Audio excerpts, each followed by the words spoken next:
तर विद्यार्थ्यांनो एका स्पेशल आणि फ्रेश या सुपर क्लासमध्ये सर्वांचेच रोजच्या सारखे स्वागत आहे। सुपर क्लासमध्ये आपण तलाठी भरती, पोलीस भरती, आरोग्यसेवक भरती तसेच वनरक्षक भरतीसाठी अतिशय उपयुक्त असणारे जी के क्वेश्चन्स कव्हर करणार असल्या कारणास्तव सर्वांनीच्या सुपर क्लासला सुरूपासून शेवटपर्यंत नक्कीच पाहायचं आहे। चॅनलवर तुम्ही नवीन असाल तर सबस्क्राईब लगेच करून घ्या, केल्याच्यानंतर बेल आयकॉनला प्रेस करून ऑलमध्ये सिलेक्ट करून जरूर घ्यायचं आहे। सुपर क्लासला सुरुवात करूया। सर्वात पहिला प्रश्न पाहूया। प्रश्न विद्यार्थ्यांनो असा आहे, भारताची राजमुद्रा खालीलपैकी कशास म्हणतात? भारताची राजमुद्रा खालीलपैकी कशास म्हटली जाते? तर ऑप्शन क्रमांक विद्यार्थ्यांनो या ठिकाणी 4 योग्य राहील। सत्यमेव जयते याला जे आहे भारताची राजमुद्रा संबोधले जाते। पुढचा प्रश्न पाहूया। तिळाचा सर्वात जास्त उपयोग खालीलपैकी कशासाठी केला जात असतो? तिळाचा सर्वात जास्त उपयोग खालीलपैकी कशासाठी केला जातो? तर ऑप्शन क्रमांक 2 योग्य राहील। खाद्यतेल बनवण्यासाठी तिळाचा उपयोग सर्वात जास्त केला जात असतो। पाहूया पुढचा प्रश्न। सर्वोच्च न्यायालयातील न्यायाधीशांची संख्या कोण वाढवू शकते ते सांगायचं आहे। सर्वोच्च न्यायालयातील न्यायाधीशांची संख्या खालीलपैकी कोण वाढवू शकते? तर ऑप्शन क्रमांक 2 राहील। भारतीय संसद सर्वोच्च न्यायालयातील न्यायाधीशांची संख्या वाढवू शकते। पाहूया पुढचा प्रश्न विद्यार्थ्यांनो, खालीलपैकी कोणकोणते हे शीत वारे आहे हे सांगायचं आहे। खालीलपैकी कोणकोणते हे शीत वाऱ्याचे प्रकार आहेत? तर ऑप्शन क्रमांक 4 राहील। मिश्रल, बोरा तसेच पोम्प्यारो हे सर्व शीत वाऱ्यांचे प्रकारे आहेत। पुढचा प्रश्न पाहूया। लोण्यांना खालीलपैकी कडवटपणा कशामुळे प्राप्त होत असतो? या ठिकाणी लोणच्याला खालीलपैकी कडवटपणा कशामुळे प्राप्त होतो? तर ऑप्शन क्रमांक 1 राहील। जास्त मसाला या कारणास्तव लोणच्याला कडवटपणा प्राप्त होत असतो। पुढचा प्रश्न पाहूया। भारताच्या लोकसंख्येमध्ये घट झाल्यास खालीलपैकी कशामध्ये वाढ होत असते? भारताच्या लोकसंख्येमध्ये घट झाल्यास कशामध्ये वाढ होते? तर ऑप्शन क्रमांक 3 योग्य राहील। भारताच्या लोकसंख्येमध्ये घट झाल्यास दरडोई उत्पन्न वाढत असते। पुढचा प्रश्न पाहूया। भारताचे दक्षिण गंगोत्री हे केंद्र कोणत्या महासागरात आहे ते सांगायचं आहे। भारताचे दक्षिण गंगोत्री हे केंद्र खालीलपैकी कोणत्या महासागरात आहे? तर ऑप्शन क्रमांक 3 योग्य राहील। आर्क्टिक महासागरामध्ये भारताचे दक्षिण गंगोत्री केंद्र स्थित आहे। पुढचा प्रश्न पाहूया। नर्मदा नदीच्या दक्षिण दिशेला असलेल्या पठारास काय म्हटले जात असते? नर्मदा नदीच्या दक्षिण दिशेला असलेल्या पठारास खालीलपैकी काय म्हणतात? ऑप्शन क्रमांक 2 राहील। दक्कन पठार असे नर्मदा नदीच्या दक्षिण दिशेला असलेल्या पठारास म्हटले जाते। पुढचा प्रश्न पाहूया। नैसर्गिक वायूमध्ये कशाचे प्रमाण मुख्यत्वे आढळते ते सांगायचं आहे। नैसर्गिक वायूमध्ये मुख्यतः खालीलपैकी कशाचे प्रमाण आढळते? तर ऑप्शन क्रमांक 4 राहील। मिथेनचे प्रमाण जे आहे नैसर्गिक वायूमध्ये प्रामुख्याने पाहावयास मिळते। पुढचा प्रश्न पाहूया। राष्ट्रसंत या नावाने खालीलपैकी कोणत्या संतास ओळखतात ते सांगायचं आहे विद्यार्थ्यांनो। राष्ट्रसंत नावाने खालीलपैकी कोणत्या संतास ओळखले जाते? तर ऑप्शन क्रमांक 2 राहील। राष्ट्रसंत तुकडोजी महाराज यांना राष्ट्रसंत या नावाने ओळखले जात असते। पुढचा प्रश्न पाहूया। खालीलपैकी कोणते नाव हे बॅडमिंटन खेळाशी संबंधित आहे? खालीलपैकी कोणते नाव हे बॅडमिंटन खेळाशी संबंधित आहे? तर ऑप्शन क्रमांक 2 राहील। PV सिंधू हे नाव बॅडमिंटन खेळाशी संबंधित आहे। पुढचा प्रश्न पाहूया। चंदनाच्या कोणत्या भागापासून तेल काढले जात असते? चंदनाच्या खालीलपैकी कोणत्या भागापासून तेल काढले जाते? ऑप्शन क्रमांक 3 राहील। चंदनाच्या खोडापासून हे तेल काढण्यात येत असते। पुढचा प्रश्न पाहूया। कोणत्या ठिकाणी दळणवळण केंद्र स्थित आहे ते सांगायचं आहे। खालीलपैकी कोणत्या ठिकाणी दळणवळण केंद्र स्थित आहे? ऑप्शन क्रमांक 2 योग्य राहील विद्यार्थ्यांनो। आर्वी हे जे ठिकाण आहे ठिकाणी दळणवळण केंद्र स्थित आहे। पुढचा प्रश्न पाहूया। जायकवाडी धरण खालीलपैकी कोणत्या नदीच्या प्रमुख धरण आहे ते सांगायचं आहे। जायकवाडी धरण खालीलपैकी कोणत्या नदीतील प्रमुख धरण आहे? ऑप्शन क्रमांक विद्यार्थ्यांनो आपल्यासमोर या ठिकाणी 1 योग्य राहील। गोदावरी नदीतील जायकवाडी धरण हे सर्वात प्रमुख धरण आहे। पुढचा प्रश्न पाहूया। जमिनीमध्ये घुसलेल्या सागराच्या अरुंद भागास काय म्हटले जाते? जमिनीमध्ये घुसलेल्या सागराच्या अरुंद भागास खालीलपैकी काय म्हटले जाते?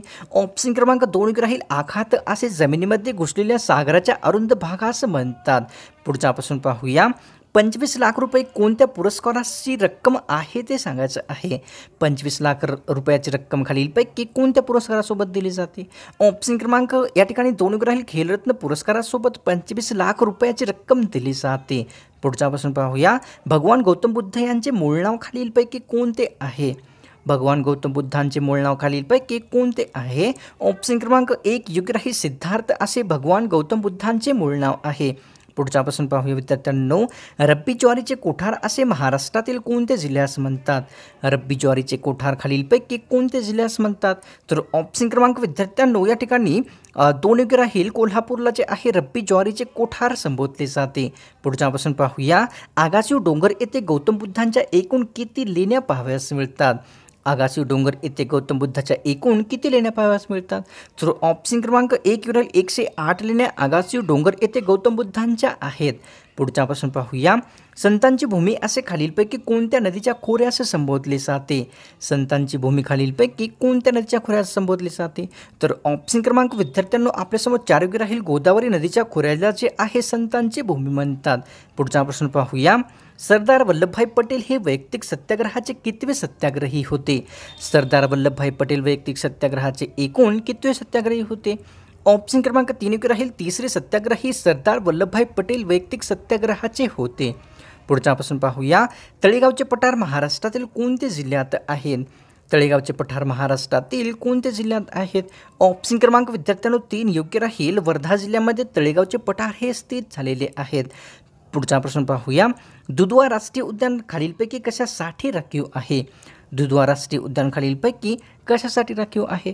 तर ऑप्शन क्रमांक 1 राहील. वाघांसाठी राखीव दुधवा राष्ट्रीय उद्यान आहे. पुढच्यापासून पाहूया विद्यार्थ्यांनो, कोणत्या एका ठिकाणी एकूण 3 नद्यांचा संगम झालेला आहे? खालीलपैकी कोणत्या एका ठिकाणी 3 नद्यांचा संगम झाला आहे? तर ऑप्शन क्रमांक विद्यार्थ्यांनो 1 राहील. प्रयागराज या ठिकाणी एकूण 3 नद्यांचा संगम झाला आहे. पुढच्यापासून पाहूया, प्रयागराज या ठिकाणी खालीलपैकी कोणत्या नद्याचा संगम झाला आहे? प्रयागराज या ठिकाणी खालीलपैकी कोणत्या नद्याचा संगम झाला आहे? ऑप्शन क्रमांक 4 राहील. गंगा, यमुना, सरस्वती या सर्व नद्यांचा संगम प्रयागराज या ठिकाणी झाला आहे. पुढच्यापासून पाहूया, पंडित रमाबाई यांनी कोणत्या धर्माचा स्वीकार केलेला आहे? पंडित रमाबाई यांनी खालीलपैकी कोणत्या धर्माचा स्वीकार केला होता? तर ऑप्शन क्रमांक 1 योग्य राहील. ख्रिश्चन धर्माचा स्वीकार पंडित रमाबाई यांनी केलेला होता. पुढच्यापासून पाहूया, क्षेत्रफळानुसार भारतातील सर्वात मोठे खोरे खालीलपैकी कोणत्या नदीचे आहे? क्षेत्रफळानुसार भारतातील सर्वात मोठे खोरे खालीलपैकी कोणत्या नदीचे आहे? ऑप्शन क्रमांक 2 योग्य राहील. विद्यार्थ्यांनो, गंगा नदीचे खोरे क्षेत्रफळाच्या दृष्टीने भारतामध्ये सर्वात मोठे आहे. पुढच्यापासून पाहूया, खालीलपैकी कोणत्या एका ठिकाणी हवेचा वेग सर्वात जास्त असतो? खालीलपैकी कोणत्या ठिकाणी हवेचा वेग सर्वात जास्त असतो? ऑप्शन क्रमांक विद्यार्थ्यांना 2 योग्य राहील. समुद्रकिनारा या ठिकाणी हवेचा वेग सर्वात जास्त असतो. पुढच्यापासून पाहूया, एक हेमोग्लोबिन जास्तीत जास्त किती रेणू वाहून नेऊ शकतो ते सांगायचं आहे. एक हेमोग्लोबिन जास्तीत जास्त एकूण किती रेणू वाहून नेऊ शकतो? तर ऑप्शन क्रमांक विद्यार्थ्यांनो 4 योग्य राहील. एक हेमोग्लोबिन जास्तीत जास्त 4 रेणू वाहून नेऊ शकतो. पुढच्यापासून पाहूया, भारतातील सर्वाधिक नागरी लोकसंख्या असणारे राज्य खालीलपैकी कोणते आहे? भारतातील सर्वाधिक नागरी लोकसंख्या असलेले राज्य खालीलपैकी कोणते आहे? ऑप्शन क्रमांक 1 योग्य राहील. महाराष्ट्र राज्य भारतामध्ये सर्वात जास्त नागरी लोकसंख्या स्थित असलेले आहे. पुढच्यापासून पाहूया, राज्यसभा हे संसदेचे कोणत्या प्रकारचे सभागृह आहे? राज्यसभा हे संसदेचे खालीलपैकी कोणत्या प्रकारचे सभागृह आहे? ऑप्शन क्रमांक 4 योग्य राहील. वरिष्ठ प्रकारचे राज्यसभा हे संसदेचे सभागृह आहे. महाराष्ट्राची प्रशासकीय भाषा खालीलपैकी कोणती आहे? महाराष्ट्राची प्रशासकीय भाषा खालीलपैकी कोणती आहे? ऑप्शन क्रमांक 3 योग्य राहील. मराठी अशी महाराष्ट्राची प्रशासकीय भाषा आहे. पुढच्यापासून पाहूया, खालीलपैकी कोणकोणत्या जिल्ह्याला जिल्हा परिषदा नाहीत ते सांगायचं आहे. खालीलपैकी कोणकोणत्या जिल्ह्याला जिल्हा परिषदा नाहीत? ऑप्शन क्रमांक 3 योग्य राहील. मुंबई उपनगर तसेच मुंबई शहर या दोन्ही जिल्ह्याला जिल्हा परिषदा नाहीत. पुढच्यापासून पाहूया, भारत देशाचे साक्षरता प्रमाण एकूण किती टक्के आहे? भारत देशाचं साक्षरता प्रमाण एकूण किती टक्के आहे? ऑप्शन क्रमांक 3 योग्य राहील. विद्यार्थ्यांनो 74% एवढा भारतामध्ये साक्षरता दर प्रमाण येतो. पुढच्यापासून पाहूया, महाराष्ट्रातील सर्वात मोठा तालुका खालीलपैकी कोणता आहे? महाराष्ट्रातील सर्वात मोठा तालुका खालीलपैकी कोणता आहे? ऑप्शन क्रमांक 2 योग्य राहील. जत तालुका महाराष्ट्रातील सर्वात मोठा आहे. पुढच्यापासून पाहूया, अरबी समुद्राच्या पश्चिमेकडील सखल भागाला काय म्हटले जात असते? अरबी समुद्राच्या पश्चिमेकडील सखल भागाला खालीलपैकी काय म्हटले जाते? ऑप्शन क्रमांक 3 योग्य राहील. खलाटी असे अरबी समुद्राच्या पश्चिमेकडील सखोल भागास म्हटले जाते. पुढच्यापासून पाहूया, भरतीचे पाणी नदीच्या मुखापर्यंत जेवढे आत शिरते त्या भागाला खालीलपैकी काय म्हटले जात असते? भरतीचे पाणी नदीच्या मुखापर्यंत जेवढे शिरते त्या आतमध्ये भागाला खालीलपैकी काय म्हटले जाते? ऑप्शन क्रमांक 4 योग्य राहील. त्या भागाला खाडी असे संबोधण्यात येत असते. पुढचा प्रश्न पाहूया. बाणकोट खाडी महाराष्ट्रातील कोणत्या भागात येते? बाणकोट खाडी ही खालीलपैकी कोणत्या भागात येते? ऑप्शन क्रमांक 3 योग्य राहील विद्यार्थ्यांनो. कोकण भागामध्ये बाणकोट खाडी स्थित आहे. पुढचा प्रश्न पाहूया. या ठिकाणी वसईची खाडी महाराष्ट्रातील कोणत्या भागात स्थित आहे ते सांगायचं आहे. वसईची खाडी महाराष्ट्रातील कोणत्या भागात येते? ऑप्शन क्रमांक 3 योग्य राहील. कोकण भागामध्ये वसईची खाडी देखील स्थित आहे. पुढचा प्रश्न पाहूया. सप्तशृंगी शिखर महाराष्ट्रातील कोणत्या जिल्ह्यात येते? सप्तशृंगी शिखर महाराष्ट्रातील कोणत्या जिल्ह्यात येते? ऑप्शन क्रमांक विद्यार्थ्यांना 2 योग्य राहील. नाशिक जिल्ह्यामध्ये सप्तशृंगी शिखर स्थित आहे. पुढचा प्रश्न पाहूया. हरिश्चंद्रगड हे शिखर महाराष्ट्रातील कोणत्या जिल्ह्यात येते ते सांगायचं आहे. हरिश्चंद्रगड हे शिखर महाराष्ट्रातील कोणत्या जिल्ह्यात येते? ऑप्शन क्रमांक 4 राहील. अहमदनगर जिल्ह्यामध्ये हरिश्चंद्रगड हे शिखर स्थित आहे. पुढचा प्रश्न पाहूया. महाराष्ट्र पठाराची निर्मिती कशाच्या उद्रेकाने झालेली आहे? महाराष्ट्र पठाराची निर्मिती खालीलपैकी कशाच्या उद्रेकाने झाली आहे? ऑप्शन क्रमांक 4 योग्य राहील. ज्वालामुखीच्या उद्रेकाने महाराष्ट्र पठाराची निर्मिती झालेली आहे. पुढचा प्रश्न पाहूया. महाराष्ट्रातील पुणे जिल्ह्यामध्ये खालीलपैकी कोणते पठार येते ते सांगायचं आहे. महाराष्ट्रातील पुणे जिल्ह्यामध्ये खालीलपैकी कोणते पठार येते? ऑप्शन क्रमांक 4 योग्य राहील विद्यार्थ्यांनो. महाराष्ट्रातील पुणे जिल्ह्यामध्ये या ठिकाणी पाहून घ्या की सासवडचे जे पठार आहे ते स्थित झालेले आहे. पुढचा प्रश्न पाहूया. चिंचोली हे थंड हवेचे ठिकाण महाराष्ट्रातील कोणत्या जिल्ह्यात आहे? चिंचोली थंड हवेचे ठिकाण महाराष्ट्रातील कोणत्या जिल्ह्यात येते? ऑप्शन क्रमांक 2 योग्य राहील. बीड जिल्ह्यामध्ये चिंचोली हे थंड हवेचे ठिकाण स्थित झालेले आहे. तर पाहूया पुढचा प्रश्न या ठिकाणी काय आहे. नरनाळा हे थंड हवेचे ठिकाण महाराष्ट्रातील कोणत्या जिल्ह्यात स्थित आहे ते सांगायचं आहे. नरनाळा हे थंड हवेचे ठिकाण महाराष्ट्रातील कोणत्या जिल्ह्यात येते? ऑप्शन क्रमांक 3 योग्य राहील. अकोला जिल्ह्यामध्ये नरनाळा हे थंड हवेचे ठिकाण आहे. पुढचा प्रश्न पाहूया. या ठिकाणी अवचितगड हा डोंगराळ किल्ला महाराष्ट्रातील कोणत्या जिल्ह्यात येतो? अवचितगड हा डोंगराळ किल्ला महाराष्ट्रातील कोणत्या जिल्ह्यात आहे? ऑप्शन क्रमांक 1 योग्य राहील. रायगड जिल्ह्यामध्ये अवचितगड हा डोंगराळ किल्ला स्थित आहे. पुढचा प्रश्न पाहूया. महाराष्ट्रामध्ये गोदावरी नदीचे खोरे किती टक्के क्षेत्र व्यापते ते सांगायचं आहे. महाराष्ट्रामध्ये गोदावरी नदीचे खोरे आहे एकूण किती टक्के क्षेत्र व्यापते? तर ऑप्शन क्रमांक विद्यार्थ्यांना 2 योग्य राहील. 49.5% महाराष्ट्रामध्ये गोदावरी नदीचे खोरे हे क्षेत्र व्यापलेले आहे. कार्यालयात मृत्यू पावलेले भारतातील पहिले मुख्यमंत्री खालीलपैकी कोण होते ते सांगायचं आहे. कार्यालयातच मृत्यू पावलेले भारतातील मुख्यमंत्री खालीलपैकी कोण आहेत? ऑप्शन क्रमांक 2 योग्य राहील. CN अन्नदुराई हे एक असे मुख्यमंत्री आहेत ज्यांनी कार्यालयात मृत्यू पावलेले आहेत. पुढचा प्रश्न पाहूया. पोर्तुगीज संस्कृती भारतातील कोणत्या ठिकाणी आढळते ते सांगायचं आहे. पोर्तुगीज संस्कृती भारतामध्ये खालीलपैकी कोणत्या ठिकाणी आढळते? ऑप्शन क्रमांक 2 राहील. गोवा या ठिकाणी भारतामध्ये पोर्तुगीज संस्कृती आढळते. पुढचा प्रश्न पाहूया. दक्षिण भारतातील सर्वात लांब नदी खालीलपैकी कोणती आहे? दक्षिण भारतातील सर्वात लांब नदी खालीलपैकी कोणती आहे? ऑप्शन क्रमांक 1 योग्य राहील. गोदावरी नदी जी आहे दक्षिण भारतातील सर्वात लांब आहे. पुढचा प्रश्न पाहूया. छोटा नागपूर पठारातील सर्वात उंच शिखर खालीलपैकी कोणते आहे? छोटा नागपूर पठारातील सर्वात उंच शिखर खालीलपैकी कोणते आहे?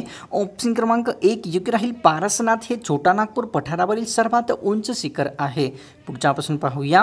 महाराष्ट्र व कर्नाटकातील पश्चिम घाटांना काय म्हटले जात असते? महाराष्ट्र व कर्नाटकातील पश्चिम घाटांना खालीलपैकी काय म्हणतात? ऑप्शन क्रमांक विद्यार्थ्यांनो आपल्यासमोर या ठिकाणी की आपल्यासमोर 2 योग्य राहील विद्यार्थ्यांनो. सह्याद्री असे जे आहे महाराष्ट्र व कर्नाटकातील पश्चिम घाटांना म्हटले जाते. भीरा जलविद्युत प्रकल्प कोणत्या जिल्ह्यात येतो? भीरा जलविद्युत प्रकल्प खालीलपैकी कोणत्या जिल्ह्यात येतो? तर ऑप्शन क्रमांक विद्यार्थ्यांनो आपल्यासमोर या ठिकाणी 2 योग्य राहील. रायगड जिल्ह्यामध्ये भीरा जलविद्युत प्रकल्प स्थित आहे. पुढचा प्रश्न पाहूया. वैतरणा धरणाच्या जलाशयाला खालीलपैकी काय म्हटले जात असते? वैतरणा धरणाच्या जलाशयास खालीलपैकी काय म्हटले जाते? ऑप्शन क्रमांक 2 योग्य राहील. मोडक सागर असे वैतरणा धरणाच्या जलाशयास म्हटले जाते. पुढचा प्रश्न पाहूया.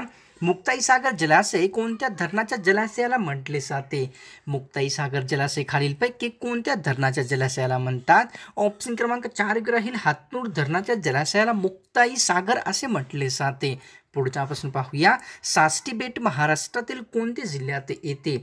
साष्टी हे बेट महाराष्ट्रातील कोणत्या जिल्ह्यात येते?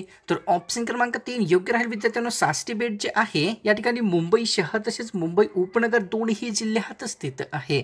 पुढचा प्रश्न पाहूया. अंकाई टंकाई हा डोंगराळ किल्ला खालीलपैकी कोणत्या जिल्ह्यात येतो? अंकाई टंकाई हा डोंगराळ किल्ला महाराष्ट्रातील कोणत्या जिल्ह्यात येतो? तर ऑप्शन क्रमांक 2 राहील नाशिक जिल्ह्यामध्ये अंकाई टंकाई डोंगराळ किल्ला स्थित आहे. पुढचा प्रश्न पाहूया. या ठिकाणी पिलकापार टेकड्या महाराष्ट्रातील कोणत्या जिल्ह्यात येतात ते सांगायचं आहे. पिलकापार टेकड्या महाराष्ट्रातील कोणत्या जिल्ह्यात येतात? ऑप्शन क्रमांक 1 योग्य राहील नागपूर जिल्ह्यामध्ये पिलकापार टेकड्या स्थित आहेत. पुढचा प्रश्न पाहूया. भिंगार थंड हवेचे ठिकाण महाराष्ट्रातील कोणत्या जिल्ह्यात येते? भिंगार हे थंड हवेचे ठिकाण महाराष्ट्रातील कोणत्या जिल्ह्यात येते? तर ऑप्शन क्रमांक 4 राहील बुलढाणा जिल्ह्यामध्ये भिंगार थंड हवेचे ठिकाण आहे. पाहूया पुढचा प्रश्न. सूर्यमाळ हे थंड हवेचे ठिकाण महाराष्ट्रातील कोणत्या जिल्ह्यात स्थित आहे? सूर्यमाळ थंड हवेचे ठिकाण महाराष्ट्रातील कोणत्या जिल्ह्यात येते? ऑप्शन क्रमांक 3 योग्य राहील पालघर जिल्ह्यामध्ये सूर्यमाळ हे थंड हवेचे ठिकाण पाहावयास मिळते. पाहूया पुढचा प्रश्न. या ठिकाणी तळेगावचे पठार महाराष्ट्रातील कोणत्या जिल्ह्यात येते? तळेगावचे पठार महाराष्ट्रातील कोणत्या जिल्ह्यात येते? तर ऑप्शन क्रमांक 4 राहील वर्धा जिल्ह्यामध्ये तळेगावचे पठार स्थित आहेत. पुढचा प्रश्न पाहूया. दाभोळ खाडी महाराष्ट्रातील कोणत्या भागामध्ये येते? दाभोळ ही प्रसिद्ध खाडी महाराष्ट्रातील कोणत्या भागात येते? तर ऑप्शन क्रमांक 3 राहील कोकण भागामध्ये दाभोळ खाडी स्थित आहे. पुढचा प्रश्न पाहूया. भारतातील मॅग्नेटच्या एकूण साठ्यापैकी एकट्या महाराष्ट्रामध्ये किती टक्के स्थित आहे? भारतातील मॅग्नेटच्या एकूण साठ्यापैकी एकट्या महाराष्ट्रात एकूण किती टक्के आहे?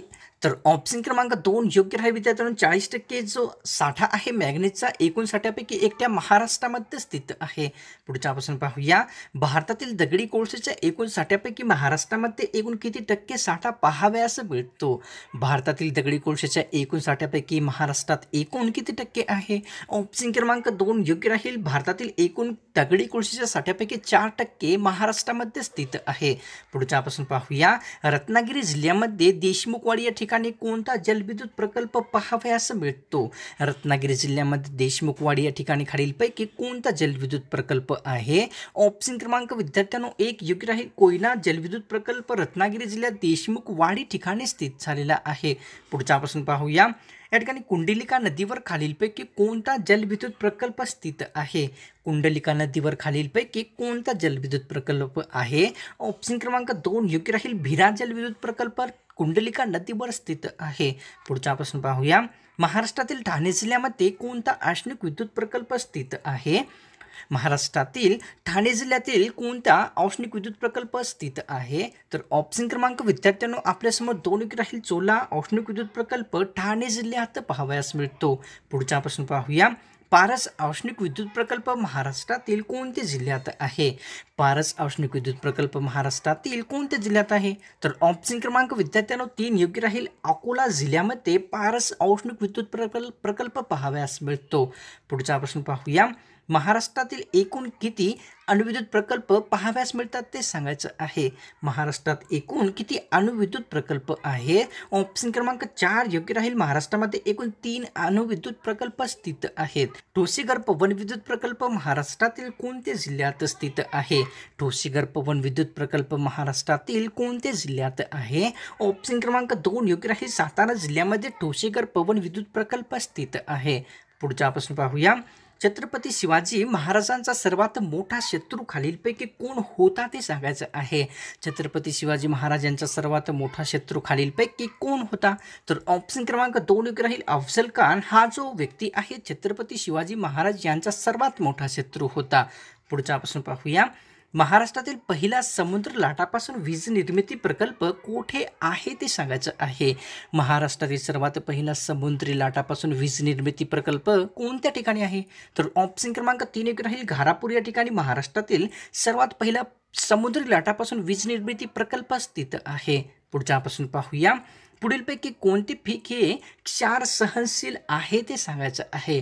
पुढीलपैकी कोणते पीक क्षार सहनशील आहे? ऑप्शन क्रमांक 1 योग्य राहील. ऊस हे पीक जे आहे क्षार सहनशील असलेले आहे. पुढचा प्रश्न पाहूया.